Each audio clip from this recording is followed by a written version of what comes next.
Hi, it's me again with Corel Tips and Tricks, and this morning I made a video about creating this, and then somebody questioned why I didn't use the blend Docker, and I'm going to show you why. Sometimes it's perfect, sometimes it's not. I'm going to make a spot, so I create a line across there. I'm going to take the Smart Fill tool. Now, without moving it, you nudge it, left click, right click, and then we can open up under Effects, an envelope. I might have said blend a while ago, but it's the envelope Docker. Take our word.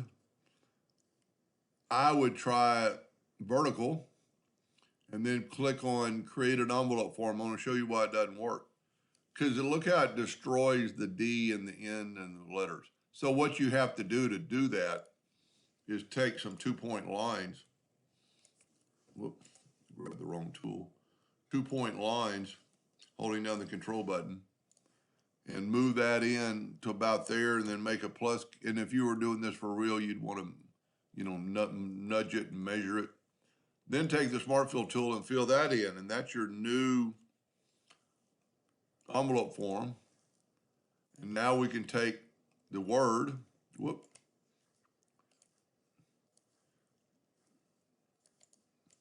take our text, still on vertical. Somehow I had a double letter in there.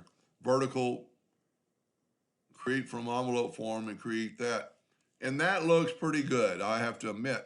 But it's some extra steps, and then you need to seat it in there, and then you can nudge it over. It possibly might even look a little bit better than mine was this morning, but you could get the same result. To me, a little easier. This is sometimes kind of hard to understand.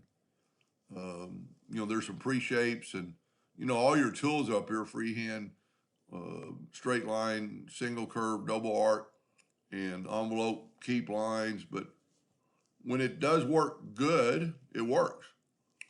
Because you did create a shape. And the good thing about it, you could use this exact shape. Even if you didn't measure it, you could use this exact shape for the other word. And see, I did it pretty close this morning. If you look at that, that's the one from this morning. But that's the envelope Docker. Hope that helped. Thank you for watching.